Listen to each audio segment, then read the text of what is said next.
Well, Jesus Crown of Thorns tells the story of Jesus Christ like never before. And the brand new season is available right now on Fox Nation.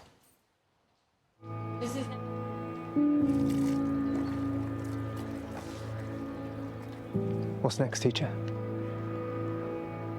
We go back into Jerusalem. All of us. Yes. All of us.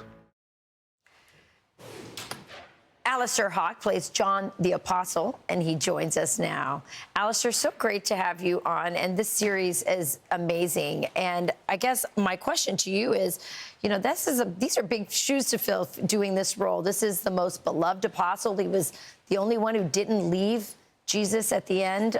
He stood at the foot of the cross with his mother at the very end. How did you prepare for a role like this? That's a great question. Rachel, thank you so much for having me on the show. Really pleased to be able to join you and talk about Jesus Crown of Thorns. Yeah, absolutely. It's certainly big shoes to fill. And I think there's a certain reverence, you know, when you play a character like John the Apostle and you think, you know, where do I sort of begin with this? What's the end point? And I think that, you know, certainly for me, and I think a lot of the other disciples as well, is that the more we sort of peel back the layers, the more we realize that these are just quite ordinary people, but living in extraordinary circumstances. You know, they're very flawed.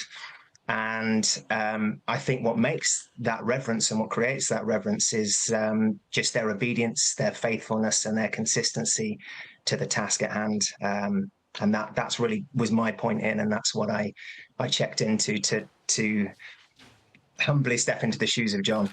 Yeah, you know, you hear so much about actors and their methods and how they prepare for a role. You're a Christian, so how much did that play into your ability to step into the role? Yeah, I mean, it's again another great question there, and I think that I won't lie if I say it didn't add a sort of another layer of pressure, but in the best way possible. You know, you want to do justice to these people and tell their story. And I think for me, I've always been really passionate about exploring the context of these stories and making sure that, you know, things aren't just taken at face value, and we can really drill into those beautiful moments and those stories, but also the contextual side of things. So, for example, it's quite a different world that we're stepping into.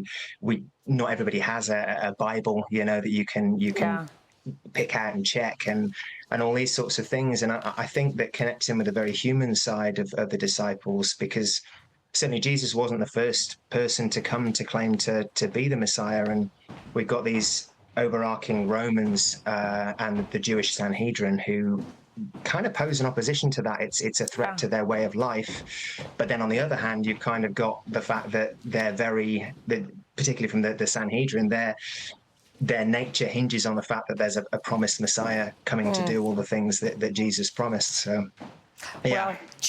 Well, St. John was the favorite of our Lord Jesus Christ, and so I'm looking forward to seeing the story and learning through your portrayal why that was the case. Alistair Hawke, Jesus Crown of Thorns. Can't wait to watch the rest of it. Thanks so much for joining us. Thanks so much, Rachel. All the best and have a great holiday season and happy Christmas. Thanks for having me. Merry Christmas. I'm Steve Doocy. I'm Brian Kilmeade. And I'm Ainsley Earhart. And click here to subscribe to the Fox News YouTube page to catch our hottest interviews and most compelling analysis.